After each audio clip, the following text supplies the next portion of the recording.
దేవుని పరిశుద్ధ నామమునకు ఘనత మహిమ ప్రభావములు కలుగునుగాక. హల్లెలూయా.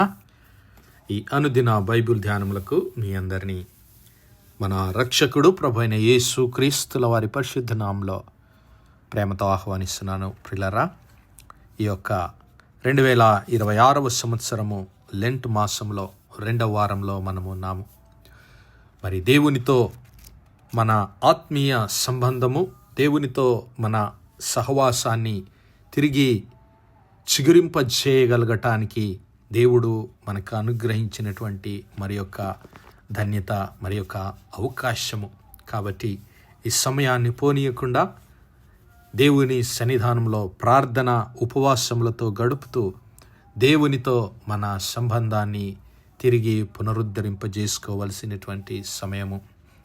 మరి దేవునితో మన సంబంధాన్ని తిరిగి, దేవునితో మన సహవాసాన్ని తిరిగి చిగురింప చేయటానికి కావలసినటువంటి 7 మెట్లను గురించి మనము ధ్యానిస్తూ ఉన్నాము. ఈ 2వ వారంలో 2వ మెట్టు దేవుని వైపుకు తిరగడం, రిటర్న్ టు గాడ్. మొట్టమొదటిది remember we are the creation, the children of God. మొట్టమొదటిగా మనము ఆయన సృష్టి అని, ఆయన స్వరూపంలో, ఆయన పోలిక చొప్పున చేయబడి ఆయన సృజించినటువంటి ఆయన సృష్టి అని, ఆయన పిల్లలమని నేర్చుకున్నాం. రెండవదిగా మరి మనము మన ఇష్టానుసారంగా చేస్తున్నటువంటి పనులన్నిటిని విడిచిపెట్టి ఆయన వైపు తిరగవలసినటువంటి వారమై ఉన్నాం. రిటర్న్ టు గాడ్, తిరిగి దేవుని వైపుకు తిరగవలసిన వారమై ఉన్నాం. చూద్దాం. ప్రవక్త అయినటువంటి హోషేయ వ్రాసిన గ్రంథము 14వ అధ్యాయము మొదటి నుంచి చూద్దాం. హోషేయ గ్రంథము 14వ అధ్యాయము మొదటి నుండి. ఇశ్రాయేలు, నీ పాపము చేత నీవు కూలితివి గనుక నీ దేవుడైన యెహోవా తట్టు తిరుగుము. మాటలు సిద్ధపరుచుకొని యెహోవా యొద్దకు తిరుగుడి. మీరు ఆయనతో చెప్పవలసినదేమనగా, మా పాపములన్నిటినీ పరిహరింపుము. ఎడ్లకు బదులుగా నీకు మా పెదవులను అర్పించుచున్నాము. నీవు అంగీకరింపదగినవి అవే మాకున్నవి. అశ్షూరీయుల చేత రక్షణ నొందగోరము. మేమికను గుర్రములను ఎక్కము. మీరే మాకు దేవుడని మేమిక మీదట మా చేతి పనితో చెప్పము. తండ్రి లేని వారి ఎడల వాత్సల్యము చూపువాడవు నీవే కదా. O Israel, return unto the Lord thy God, for thou hast fallen by thine iniquity. Take with you words and turn to the Lord. Say unto him, take away all iniquity and receive us graciously, so will we render the calves of our lips. దేవునామానికి మహిమ కలుగునుగాక. ప్రియులారా, దేవుడు తన ప్రవక్త ద్వారా ఆ ఇశ్రాయేలు ప్రజలను పిలుస్తున్నాడు, ఆహ్వానిస్తూ ఉన్నాడు. మీరు దేవుని వైపు తిరగండి. ఎందుకంటే మీరు చేసినటువంటి పాపము చేత మీరు కూలిపోతూ ఉన్నారు. మీరు చేసినటువంటి మీ దోష క్రియల చేత, మీరు చేసినటువంటి తిరుగుబాటు చేత మీరు కూలి ఉన్నారు, అనగా కృంగి ఉన్నారు, దేవుని తీర్పునకు లోబడి ఉన్నారని దేవుని వాక్యం సెలవిస్తుంది. ప్రియులారా, మరి ఆ ఇశ్రాయేలు ప్రజలు ఎలాగున్నారంటే, హోషేయ గ్రంథము 1వ అధ్యాయము 2వ వచనంలో యెహోవా హోషేయ ద్వారా ఈ మాట సెలవిచ్చెను. జనులు యెహోవాను విసర్జించి బహుగా వ్యభిచరించి ఉన్నారు. కనుక నీవు పోయి వ్యభిచారము చేయు స్త్రీని పెండ్లాడి వ్యభిచారం వల్ల పుట్టిన పిల్లలను తీసుకొనుము అని ఆయన హోషేయకు ఆజ్ఞ ఇచ్చాను. దేవుడు ఏర్పరచుకున్నటువంటి ఇశ్రాయేలు ప్రజలు, దేవుడు ప్రేమించి ఐగుప్తు బానిసత్వములో నుంచి వారిని విడిపించి పాలు తేనెలు ప్రవహించు కనాను దేశమునకు వారిని చేర్చినటువంటి దేవుడు వారి కొరకు సముద్రాన్ని 2 పాయలుగా చీల్చి ఆరిన నేల మీద వారిని నడిపించినటువంటి దేవుడు. పగలు మేఘస్తంభమై, రాత్రి అగ్ని స్తంభమై దివారాత్రములు వారిని నడిపించినటువంటి దేవుడు. ఎడారిలో మన్నా అనే మధురాహారం చేత వారి ఆకలిని తీర్చి, బండ నుండి నీటిని జల ప్రవాహములుగా రప్పించి వారి ఆకలి దప్పులను తీర్చిన దేవుని వారు విసర్జించి తమ ఇష్టానుసారంగా జీవించడం మొదలుపెట్టారు. అంతేకాదు, ఇదిగో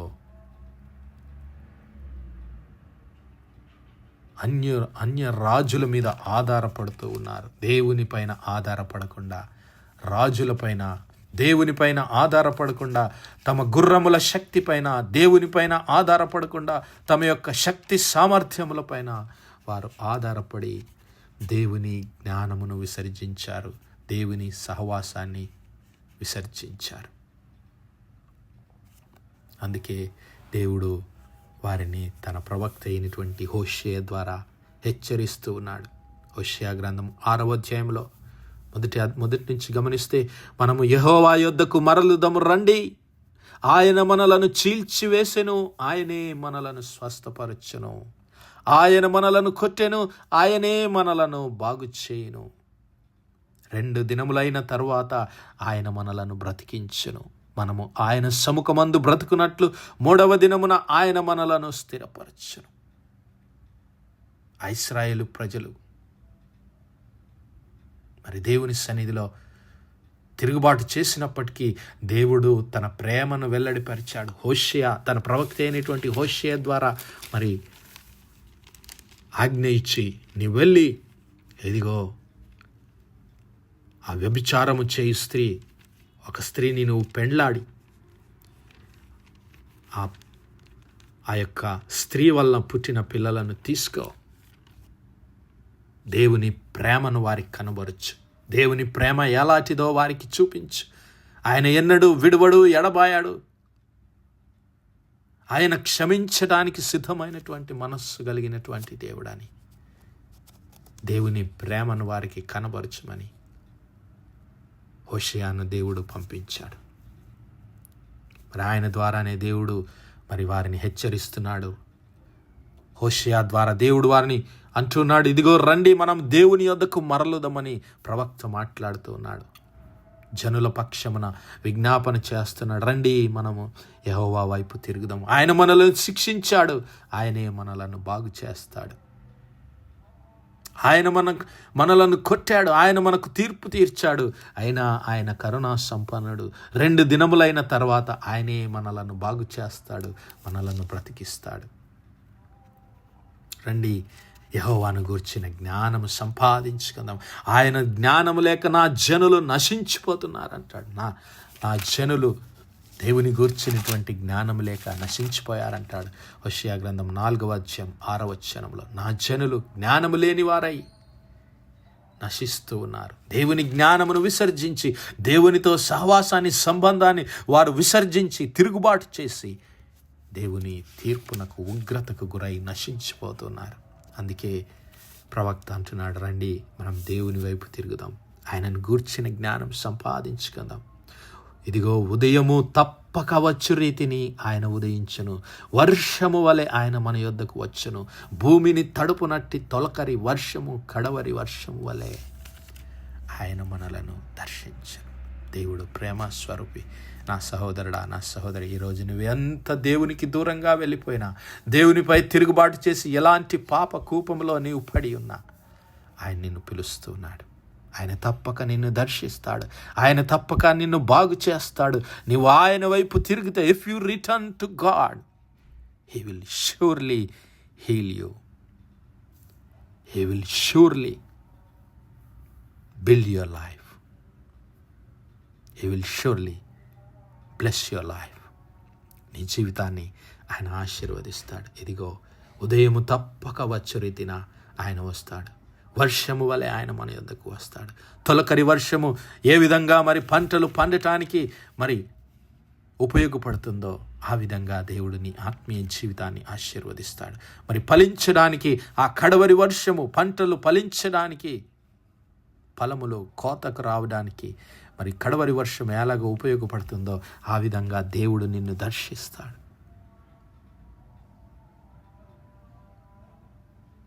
తన ప్రవక్తల చేత ఆయన తన మాటలు మనకు వినిపిస్తూ ఉన్నాడు. ఇదిగో నేను బలిని కోరను గాని కనికరమునే కోరుచున్నాను. దహన బలుల కంటే దేవుని గూర్చిన జ్ఞానము నాకు ఇష్టమనేది. దేవునితో సహవాసం ఆయన కోరుకుంటున్నాడు. దేవునిని గూర్చినటువంటి భయము, భక్తి, జ్ఞానము నేను సంపాదించుకోవాలని ఆయన కోరుకుంటున్నాడు.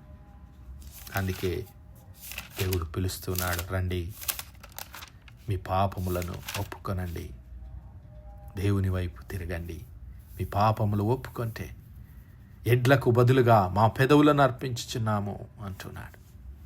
ఎడ్లు కాదు, బలులు కాదు, అర్పణలు కాదు ఆయన కోరుకునేది. కనికరమును, వినయమును, విధేయతను ఆయన కోరుకుంటున్నాడు.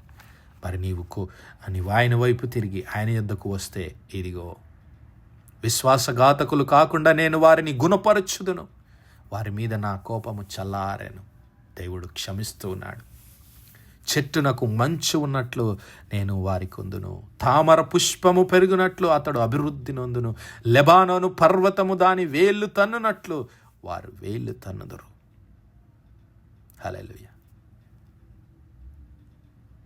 తామర పుష్పము వలె నిన్ను అభివృద్ధి చెందింపజేస్తాను, ఆశీర్వదిస్తాను అంటున్నాడు. లెబానోను పర్వతము వేలు తన్నినట్లు వారు స్థిరపరుస్తానంటున్నాడు. లెబానోను పర్వతం వలె నిన్ను స్థిరపరుస్తాను, ఒలీవ చెట్టుకున్నంత అందమును నీకు అనుగ్రహిస్తాను, ఆశీర్వాదాన్ని నీకు దయచేస్తాను. నా సహోదరుడా, నా సహోదరి, ఆయన వైపు తిరుగుదామా? యేసయ్య కూడా మరి ఆ యొక్క యెరూషలేమును దర్శించినప్పుడు ఆయన సిలువకు వెళ్లే ముందు పలికిన మాటలు మత్తయి సువార్త 23వ అధ్యాయం 37 వచనంలో మనం చూస్తే, యెరూషలేమా యెరూషలేమా, ప్రవక్తలను చంపుచు నీ యొద్దకు పంపబడిన వారిని రాళ్లతో కొట్టుచూ ఉండుదానా, కోడి తన పిల్లలను రెక్కల క్రిందికి ఎలాగూ చేర్చుకునో అలాగే నేనును నీ పిల్లలను ఎన్నో మారలు చేర్చుకునవలనంటిని కానీ మీరొలకపోతిరి అంటున్నాడు.